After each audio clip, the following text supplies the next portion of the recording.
Hey guys, in this video we are solving a problem of share based payments. So we will be solving a question based upon the information it's given here. Though we'll be solving only one problem, but that will lay foundation for solving many other problems, because the way that we write the entries is same, and the way that we calculate the number of options given to an employee will be same. Yes, there will be some changes here and there, but most probably this question will help lot of other questions when you're solving on your own. Let's start.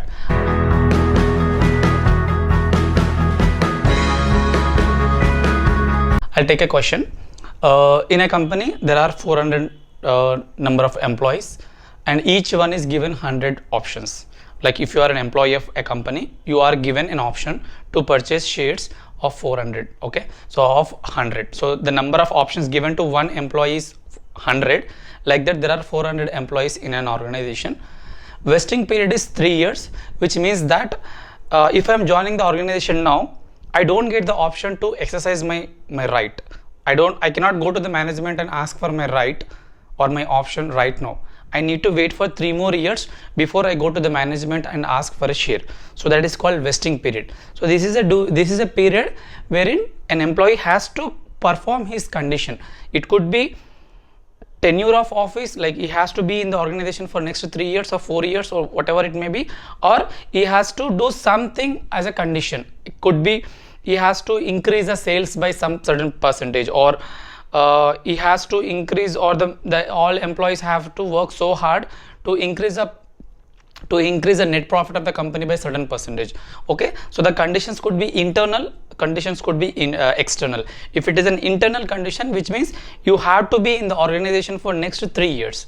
But if it is an external, like your share price has to go beyond certain rate. Okay, so that could be that condition also. But in this example, we have 400 number of employees and each one is given 100 options, and the vesting period is 3 years, which means they have to wait for 3 more years before they go to the management and ask for a share. And the attrition is 20%. What do you mean by that?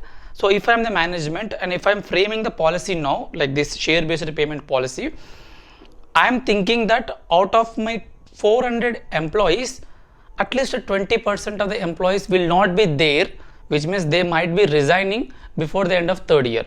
So when I know that certain number of employees are going to retire in the company, there is no need for me to recognize the expenditure. I'm sorry.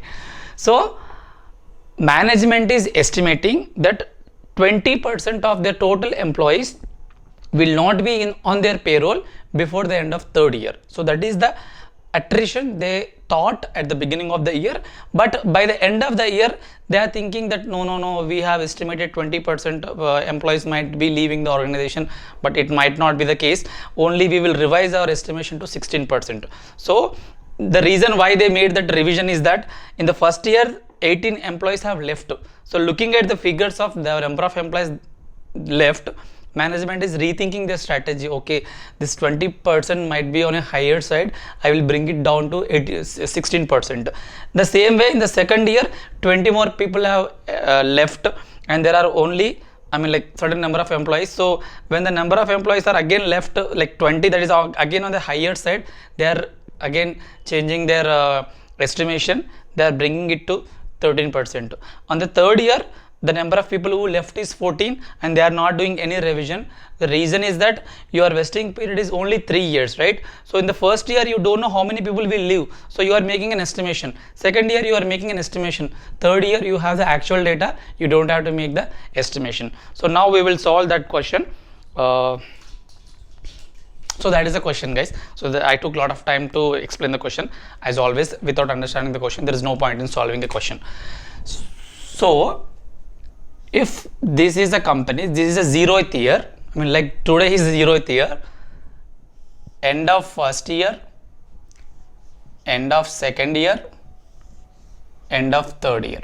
Okay, so now I need to pass the journal entries over a period of 3 years, because I know that I am giving certain things to my employees, and by giving that option to the employees, I am incurring an expenditure, and that expenditure is not pertaining to any single 1 year. It is not just 1 year, it is not just second year, it is not just 3rd year. The expenditure the company is thinking, they are that is accruing over a period of 3 years. So you need to recognize your entire expenditure or entire employee compensation expenditure over a period of 3 years. I think I forgot to mention the fair value, and let me check.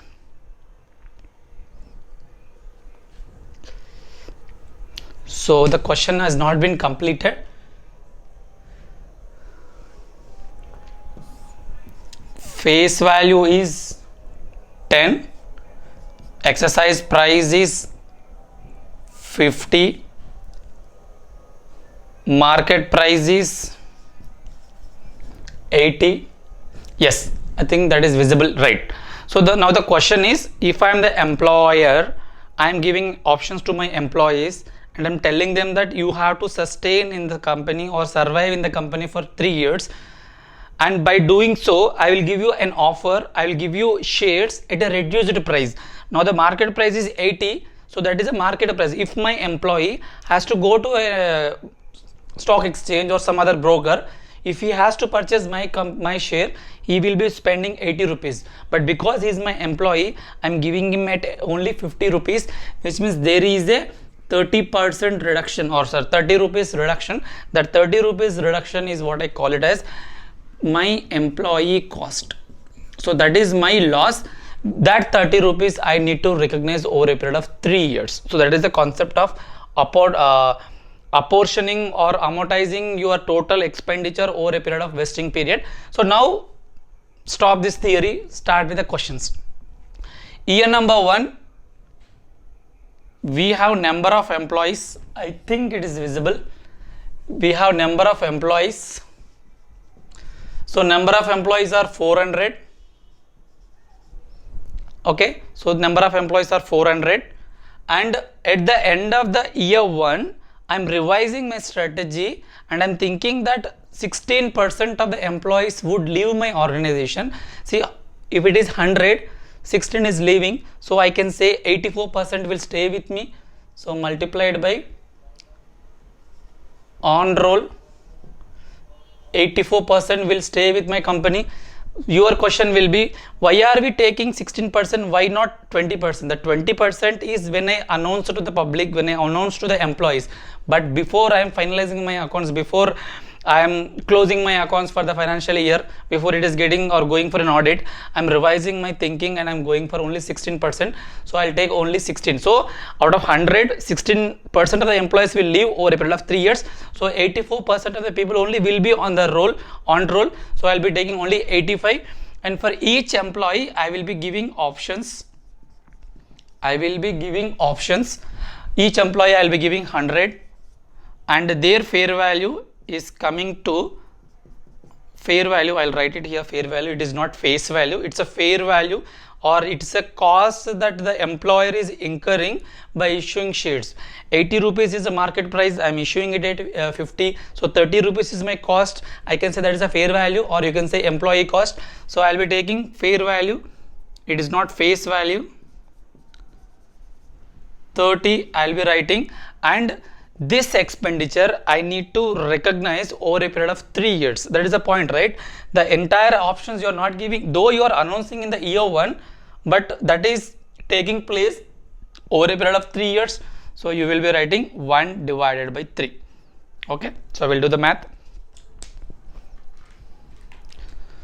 400 minus 16% multiplied by 100 multiplied by 30 divided by 3. So 3,36,000 is your expenditure that you will transfer it to your P&L. So P&L expenditure is 3,36,000. The entries portion I'll tell you just in some time. So this is the expenditure for year 1.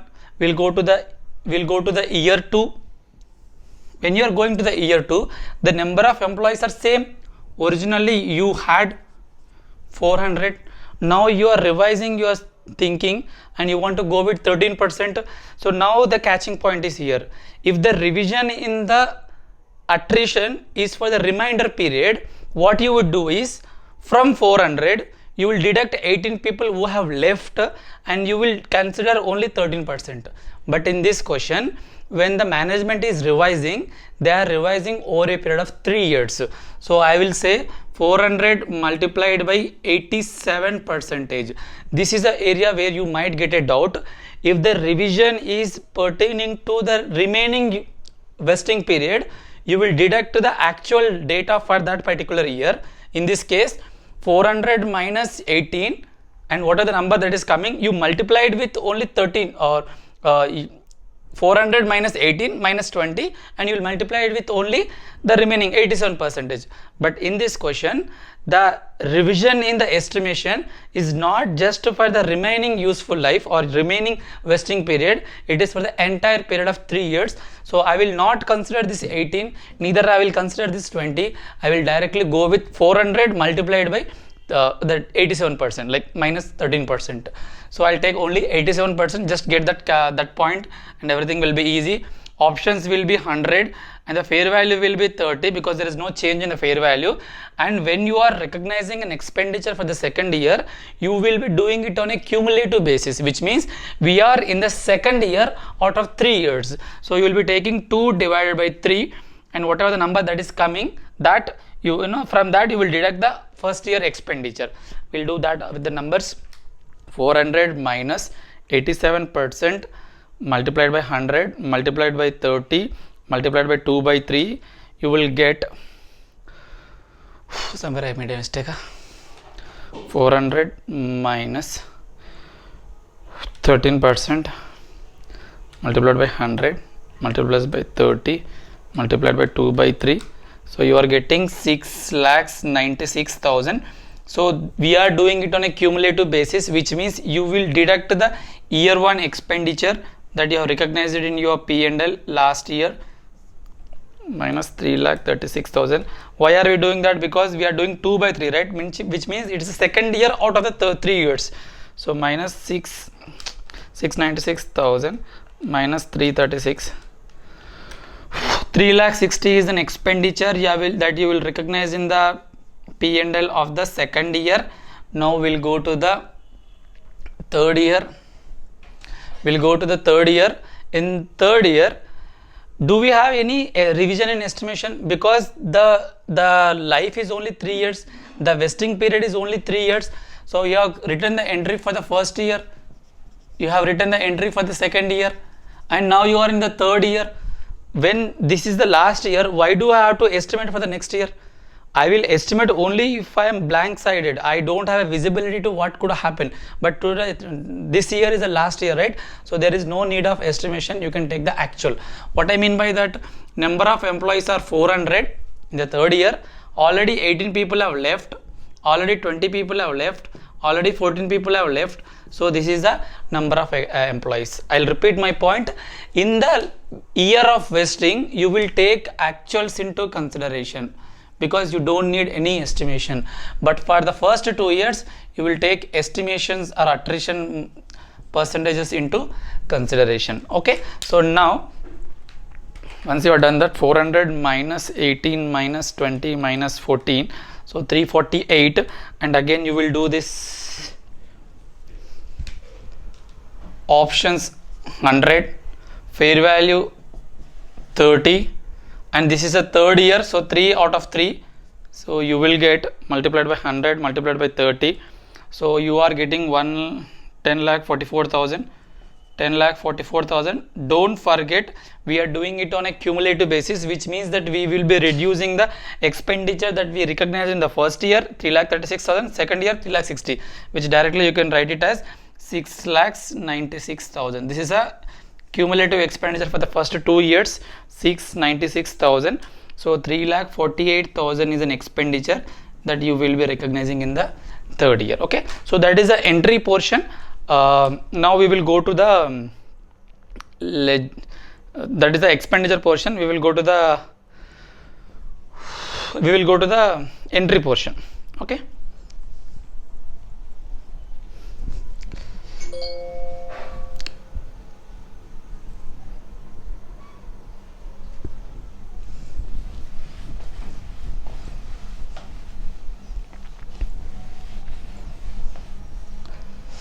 Now with the same understanding and with the same pace and same momentum, I will try to calculate the entries, or we'll try to write the entries. From calendar, SAP architecture P40 system.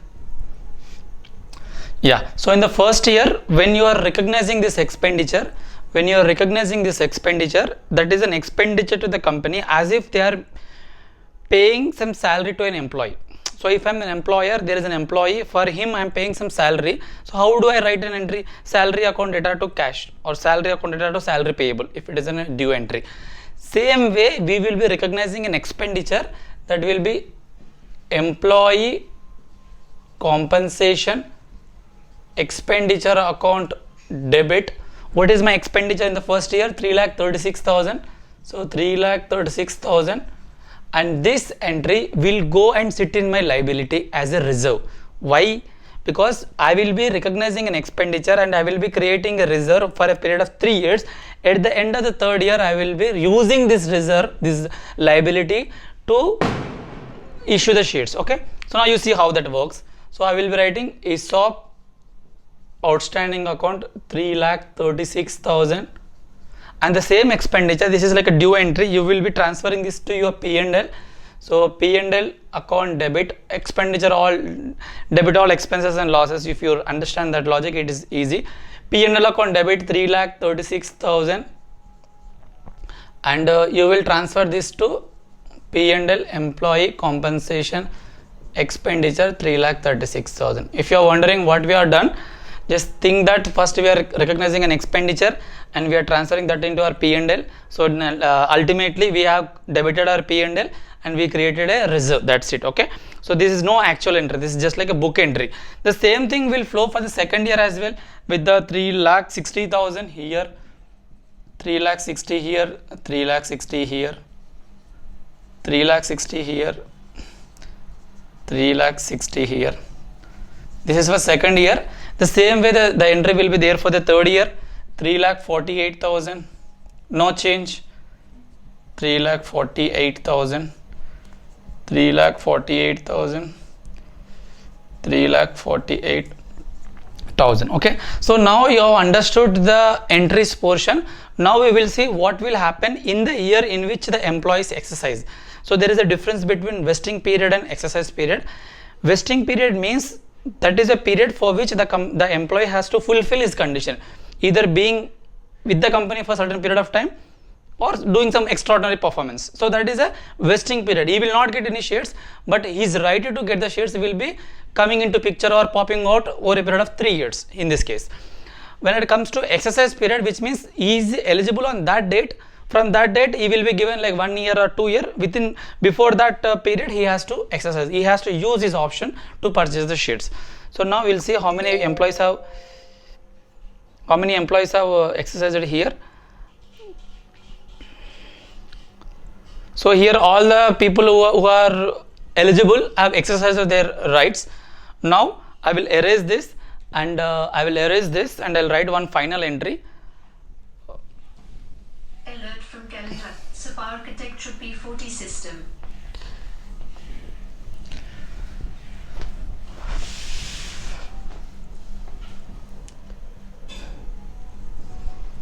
Okay, so now the ultimate entry we will be writing. The ultimate entry is when an employee is exercising his option, he is paying some money to us. So debit what comes in, or debit the bank. So you will write bank account debit. How much an employee will be giving? I'll write it here. There are 400 minus 18 minus 20 minus 14. So I think it was coming to 348. 400 minus 18 people left in the first year, 20 left in the second year, 14 left in the third year. So 348 employees are eligible and each will be given 100 shares, and each is paying us how much exercise price? Only 50. So you might get confused here which one to consider. The market price is the amount at which the share is being quoted in the stock exchange, but at the moment the employee is paying us only 50 rupees. So you will take only 50 into consideration. 345 multiplied by 100 multiplied by 50, you will be getting 1,74,000 or 17,40,000, right? Yeah, so 17,40,000 or 1.74 million if you want to understand that way. So 14,70,000 is a bank, and then ESOP outstanding. What I mean by that, all these while I was crediting this ledger thinking that one day I would be using it. Now I am using. What is my total here? There are three amounts, right? I can see from here 3,36,000 in the first year, 3,60,000 in the second year, 3,48,000 in the third year. So it is 10 lakh.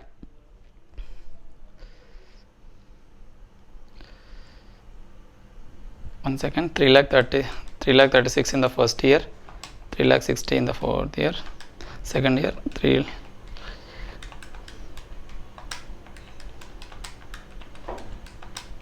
10,44,000. So this is an expenditure we have created over a period of 3 years. So you will take 10,44,000 over a period of 3 years. And 2, equity share capital. So this is like face value.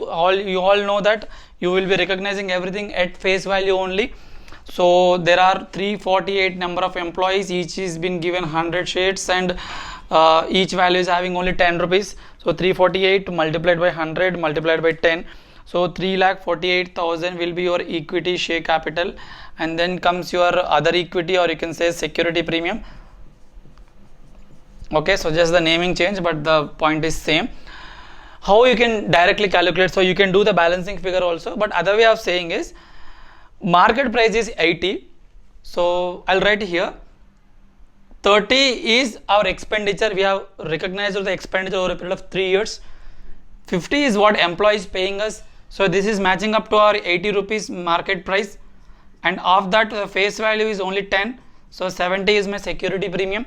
So 70 multiplied by 348 multiplied by 100. So 24,36,000 is your security premium.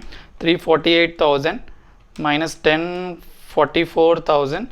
So 17,40,000. So it's matching, which means that our entries are right. Thanks for watching. Have a nice day.